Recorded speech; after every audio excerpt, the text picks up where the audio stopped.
Topic என்னன்னு பார்த்தீங்கன்னா Flocculation and Coagulation. அதாவது வாட்டர் ட்ரீட்மெண்ட் வந்து பார்த்தீங்கன்னா Flocculation and Coagulation சொல்கிறது வந்து ரொம்ப இம்பார்ட்டண்ட்டான ஒரு ப்ராசஸ்ஸு. அந்த ப்ராசஸில் வந்து என்னென்ன நடக்குது, வாட்டர் ட்ரீட்மெண்ட்டில் வந்து அதாவது எஃப்ளூயன்ட் வாட்டர் ட்ரீட்மெண்ட்டில் வந்து என்னென்ன பண்ணுறாங்கிறத நம்ம வந்து இந்த வீடியோவில் பார்க்கலாம். வீடியோக்குள்ளே போகிறதுக்கு முன்னாடி நம்மளோட சேனலை நீங்கள் சப்ஸ்கிரைப் பண்ணலாம், சப்ஸ்கிரைப் பண்ணுங்கள். பக்கத்தில் கூடிய பெல் ஐக்கானை கிளிக் பண்ணுங்கள். அப்போ தான் நான் போடக்கூடிய வீடியோட நோட்டிஃபிகேஷன் உங்களுக்கு கிடைக்கும். வாங்க நம்ம வீடியோக்குள்ளே போகலாம். ஃபஸ்ட்டு Flocculation என்ன? Flocculation சொல்கிறது என்னன்னு பார்த்தீங்கன்னா, உங்களுக்கு வந்து வாட்டர் சோர்ஸ், அதாவது ஒரு இண்டஸ்ட்ரீஸ்னு எடுத்துக்கிட்டிங்கன்னா எங்கெங்கே வாட்டர் யூஸ் பண்ணுவாங்கங்கிறத நான் வந்து இதுக்கு முன்னாடி உள்ள வாட்டர் ட்ரீட்மெண்ட்டுங்கிற ஒரு வீடியோவில் வந்து நம்ம வந்து போட்டிருந்தோம். இங்கே வந்து பார்த்தீங்கன்னா நார்மல் வாட்டர் இல்லாமல் எஃப்ளூயன்ட் வாட்டர் ஜென்ரேட் ஆகும். அந்த எஃப்ளூயன்ட் வாட்டரை வந்து பார்த்தீங்கன்னா எஃப்ளூயன்ட் ட்ரீட்மெண்ட்டில் வந்து ட்ரீட்மெண்ட் பண்ணுவாங்க. இந்த எஃப்ளூயன்ட் ட்ரீட்மெண்ட்டில் என்னென்ன ப்ராசஸிங் நடக்குது அதை வந்து பார்த்தீங்கன்னா பேசிக்காக நம்ம இந்த வீடியோவில் பார்க்கலாம். அதில் அடிப்படையான ஒரு ப்ராசஸ்ன்னு சொல்கிறது, எல்லாத்துக்குமே மெயினான ஒரு ப்ராசஸ்ன்னு சொல்கிறது என்னென்னு பார்த்தீங்கன்னா Flocculation and Coagulation. இது என்னென்னு பார்த்தீங்கன்னா வாட்டரில் இருக்கக்கூடிய சஸ்பெண்டட் சாலிட்ஸ், அதாவது மிதக்கும் தன்மையுடைய பொருட்களை வந்து பிரித்து எடுக்கிறது தான் இந்த Flocculation and Coagulation உடைய வேலை. ஓகேங்களா? நம்ம வந்து முதல்ல வந்து பார்த்தீங்கன்னா ஃபில்ட்ரேஷன் வச்சுருப்போம். அந்த ஃபில்ட்ரேஷன் வந்து நமக்கு கண்ணுக்கு தெரியக்கூடிய எல்லா சஸ்பெண்டட் சாலிட்ஸையும் நம்ம வந்து பிரித்து எடுத்துருவோம். அதுக்கப்புறம் பார்த்திங்கன்னா கண்ணுக்கு தெரியாமல் சின்ன மைக்ரான்ஸ் லெவலில் இருக்கக்கூடிய சஸ்பெண்டட் சாலிட்ஸ் இருக்குது. அதை வந்து டர்பிடிட்டின்னு சொல்லுவோம். அந்த டர்பிடிட்டி வந்து பார்த்திங்கன்னா உங்களுக்கு லெஸ் தென் 0.5 கொண்டு வரணும். அதுக்கு வந்து நம்ம என்ன பண்ணணுங்கிறத பார்க்கலாம். அதை வந்து பார்த்திங்கன்னா Flocculation சொல்லுவாங்க. Flocculation சொல்லக்கூடிய மெத்தட் என்னென்னு பார்த்தீங்கன்னா, உங்களுக்கு நார்மலாக பார்த்தீங்கன்னா வாட்டரில் வந்து H2Oன்னு சொல்லியிருக்கிறேன். அதில் வந்து பாசிட்டிவ் அயான்ஸும் இருக்கும், நெகட்டிவ் அயான்ஸும் இருக்கும். ஓகேங்களா? இதில் வந்து பார்த்தீங்கன்னா எஃப்ளூயன்ஸில் வந்து பொதுவாக வந்து நெகட்டிவ் சார்ஜ் அயான்ஸ் வந்து ரொம்ப அதிகமாக இருக்கும். அந்த நெகட்டிவ் சார்ஜ் அயான்ஸை வந்து நம்ம வந்து செட்டில் டவுன் பண்ணணும். அப்போ அதை வந்து எப்படி செட்டில் டவுன் பண்ணணும்? நார்மலாக உங்களுக்கு வந்து கண்ணுக்கு தெரியக்கூடிய கொஞ்சம் பெரிய துகள்களாக இருந்துச்சுன்னா அதை வந்து செடிமெண்டேஷன் ப்ராசஸில் கொண்டு வந்து நம்ம வந்து செட்டில் பண்ணலாம். இது ரொம்ப மைக்ரான் லெவலில் இருக்கக்கூடியதுன்னா நம்ம என்ன பண்ணணும், அதோடைய க்ரோத் வந்து இன்க்ரீஸ் பண்ணிவிட்டு அதை வந்து செடிமெண்டேஷன் பண்ணணும். அதை தான் நம்ம வந்து கெமிக்கல் மூலமாக நம்ம வந்து பண்ண போகிறோம். ஓகேங்களா? இப்போ நெகட்டிவ் சார்ஜில் இருக்கக்கூடியதை நம்ம வந்து பெரிய பெரிய பார்ட்டிகளை எப்படி கொண்டு வரணும்னு பார்த்தீங்கன்னா பாசிட்டிவ் சார்ஜுடைய அயன்ஸை கொடுக்கணும். முதல்ல பார்த்தீங்கன்னா என்ன பண்ணுவாங்கன்னு பார்த்தீங்கன்னா பாசிட்டிவ் சார்ஜ் அயான்ஸ்ன்னு சொல்லும்போது என்னென்னா பாலிஎலக்ட்ரோலைட் ப்ளஸ் FeCl3, அதாவது ஃபெரிக் குளோரைடு, இந்த ரெண்டையும் வந்து கொடுப்பாங்க. இதில் வந்து என்ன பண்ணணும்னு பார்த்தீங்கன்னா ஃபெரிக் குளோரைடு வந்து பார்த்தீங்கன்னா ப்ளஸ் சார்ஜஸ் இருக்கும்.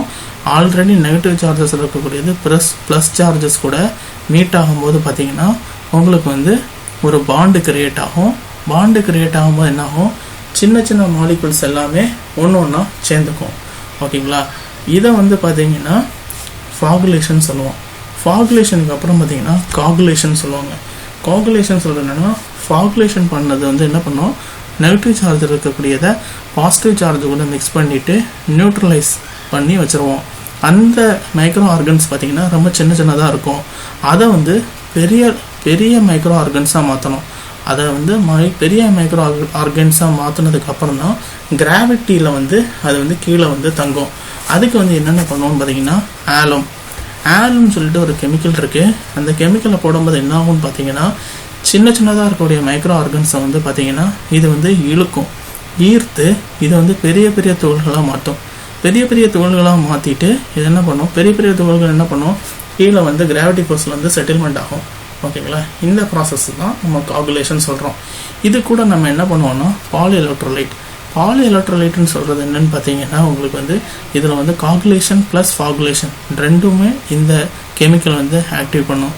நீங்கள் நார்மலாக வந்து ஒரு பாலிஎலக்ட்ரோலைட்டை வந்து ஒரு கலங்கலாம் கூடிய வாட்டரில் வந்து நீங்கள் வந்து ஜஸ்ட்டு நீங்கள் இன்சர்ட் பண்ணி பார்த்தீங்கனாலே உங்களுக்கு தெரியும், 5 நிமிஷத்தில் அதில் இருக்கக்கூடிய துகள்கள் எல்லாமே வந்து பிரிஞ்சு கீழே வந்து செட்டில் டவுன் பண்ணிடும். அதுதான் பாலிஎலக்ட்ரோலைட்டோட வேலை. இது வந்து Flocculated and Coagulated ரெண்டோடைய வேலையும் செய்யுது. அதனால நம்ம என்ன பண்ணுவோம், Flocculationக்கு வந்து ஃபஸ்ட்டு FeCl3, அதாவது ஃபெரிக் குளோரைடை ஃபஸ்ட்டு மிக்ஸ் பண்ணுவோம். அதுக்கப்புறம் பார்த்தீங்கன்னா உங்களுக்கு Coagulation ப்ராசஸ்க்கு வந்து ஆலும் போட்டுருவோம். ஆலும் போட்டு முடிச்சதுக்கப்புறம் 2 பெரிய மாலிகுல்ஸ் ஆனதுக்கப்புறம் நம்ம வந்து பாலிஎலக்ட்ரோலைட் கொடுப்போம். பாலிஎலக்ட்ரோலைட் கொடுக்கும்போது என்ன ஆகும், இதை வந்து பெரிய துகள்கள் அவ்வளோத்தையும் செட்டில்மெண்ட் பண்ணி கீழே வந்து ட்ரை பெட்டுக்கு வந்து அனுப்பி விட்ரும். ஸ்லட்ஜ் வந்து ஃபார்மேஷன் பண்ணி விட்ரும். ஓகேங்களா. இதுதான் coagulation and flocculation.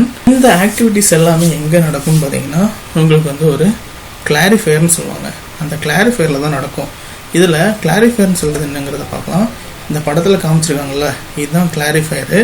இந்த மாதிரி வட்ட வடிவத்தில் இருக்கும். இந்த இன்லெட்டு பார்த்தீங்கன்னா சென்டர்லேருந்து வருது.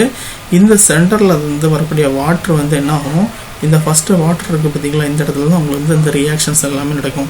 ஃபாகுலண்ட் காகுலண்டோடைய எஃபெக்ட்ஸ் எல்லாமே நடந்து முடிஞ்சதுக்கப்புறம் பார்த்தீங்கன்னா வாட்டரில் இருக்கக்கூடிய இம்ப்யூரிட்டிஸ் எல்லாம் கீழே ஸ்லட்ஜாக வந்து கீழே தங்கும்.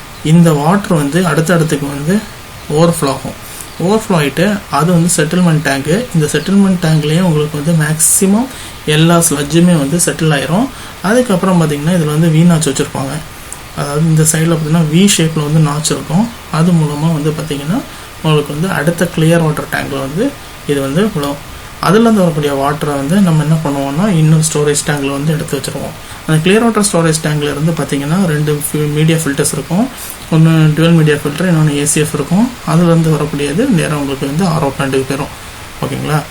இதில் வந்து பார்த்திங்கன்னா கிளாரிஃபயரில் என்னென்ன இருக்குங்கிறதுக்கான இன்டர்னலாக என்னென்ன இருக்குங்கிறத பார்க்கலாம். ஃபஸ்ட்டு வந்து இன்லெட் வந்து இது வழியாக தான் கீழே இருக்குது பார்த்திங்களா, இது வழியாக தான் உள்ளே வரும். இது வந்து நம்ம வந்து கெமிக்கல்ஸ் போடுறோம்ல, கெமிக்கல்ஸ் போடும்போது பார்த்திங்கன்னா உங்களுக்கு வந்து ஸ்லட்ஜு ஃபார்மேஷன் ஆகும்ல, அந்த ஸ்லட்ஜு வந்து பார்த்திங்கன்னா கட்டியாகிடக்கூடாது. அதனால் பார்த்திங்கன்னா இந்த மாதிரி ஒரு அஜிடேட்டர் வச்சுருப்பாங்க. ஓகேங்களா. இந்த ஸ்க்ராப்பர் பிளேடுன்னு சொல்லுவாங்க. இது வந்து கீழே ரொட்டேட் ஆகிட்டே இருக்கும். இதில் தான் உங்களுக்கு வந்து இன்லெட் ஃபீட் வரும். இதில் ஒரு அஜிடேஷன் இருக்கும். இதுலேயும் வந்து கலக்கி விட்டுகிட்டே இருப்பாங்க. ஓகேங்களா. அதுக்கப்புறம் என்ன பார்த்தோம், இது வந்து எஃப்ளூவண்ட் த்ரூ இது வெளியே போகும். இந்த ஸ்கிரிம்லர் ராம்னு சொல்கிறது எதுக்குன்னு பார்த்தீங்கன்னா சில ஆயில்ஸ் ஏதாவது இருந்துச்சுன்னா இல்லைன்னா முதக்கக்கூடிய கழிவு எதாவது இருந்துச்சுன்னா அது வந்து ஸ்கிரிம்லர் ராமில் பிடிச்சி உங்களுக்கு வந்து வெளியே தள்ளிடும். ஓகேங்களா. இதுதான் பார்த்தீங்கன்னா மேன் என்ட்ரி பண்ணி உள்ள இந்த பிளாட்ஃபார்ம்லேயே நடந்து வந்து இங்கே என்ன ப்ராசஸ் நடக்குங்கிறத பார்ப்பாங்க. ஓகேங்களா. இது வந்து வீணாச்சு இதில் இருக்குது பார்த்தீங்களா, இது வந்து இதுதான் வீணாச்சு. ஓகேங்களா. இதுதான் உங்களுக்கு வந்து எவ்வளோ ஃப்ளோ வருதுங்கிறத நம்ம மெஷர்மெண்ட் பண்ண முடியும். இதிலேருந்து வரக்கூடியது கிளியர் எஃப்ளூவண்ட் வந்து இந்த வழியாக பாசேஜ் ஆகி வந்து கிளியர் வாட்டர் டேங்க்கு போயிடும். ஓகேங்களா. இதுதான் ஒரு கிளாரிஃபயருடைய வியூ. ரெண்டாவது பார்த்திங்கன்னா நம்ம வந்து இந்த காகுலண்ட் ஃபாகுலண்ட் சொல்லிட்டு கெமிக்கல் சொல்லியிருந்தோம் பார்த்திங்களா, அதெல்லாம் ஃபிசிக்கலாக எப்படி இருக்குன்னு சொல்லி பார்க்கலாம். பாலி எலக்ட்ரோலைட்டுன்னு சொல்லக்கூடிய கெமிக்கல் பார்த்திங்கன்னா என்ன இருக்குல்ல, இந்த மாதிரி இருக்கும். இந்த மாதிரி வெள்ளை கலரில் நம்ம சுகர் மாதிரி இருக்கும். ஓகேங்களா. இதுதான் பாலி எலக்ட்ரோலைட்டு. இது வந்து FeCl3 ஃபெரிக் குளோரைடுன்னு சொல்லுவாங்க. இது வந்து எல்லோ கலரில் பவுடர் ஃபார்ம்லேயும் வருது, லிக்விட் ஃபார்ம்லேயும் வருது. நிறைய கம்பெனியில் வந்து பார்த்திங்கன்னா லிக்விட் ஃபார்ம் வந்து யூஸ் பண்ணுறாங்க. அப்புறம் பார்த்திங்கன்னா ஆலம் சொல்லக்கூடிய கெமிக்கல் என்னென்னு பார்த்தீங்கன்னா இந்த படிகாரம்னு சொல்லுவாங்க. இந்த படிகாரத்தை தான் நம்ம வந்து யூஸ் பண்ணுறோம். அது வந்து பார்த்திங்கன்னா இந்த மாதிரி பவுடர் ஃபார்மேஷனில் வரும். ஓகேங்களா. இதுதான் ஃபாகுலண்ட் அண்ட் காகுலண்ட், ஃபாகுலேஷன் அண்ட் காகுலேஷன் மெத்தட். ஓகேங்களா. இந்த தகவல் வந்து உங்களுக்கு வந்து பயனுள்ளதாக இருக்குன்னு நினைக்கிறேன். மேலும் இது போன்ற தகவலுக்கு நம்மளுடைய சேனலை தொடர்ந்து பாருங்கள். நம்மளுடைய வீடியோஸ் வந்து லைக் பண்ணுங்கள், ஷேர் பண்ணுங்கள், கமெண்ட் பண்ணுங்கள். அப்போ தான் எனக்கு மோட்டிவேஷனலாக இருக்கும். நம்மளுடைய சேனல் வந்து புது சேனல், அதனால் சப்ஸ்கிரைப் பண்ணுங்கள். ஓகேங்களா. ஒரு வீடியோவில் நான் உங்களை சந்திக்கிறேன். தேங்க்யூ.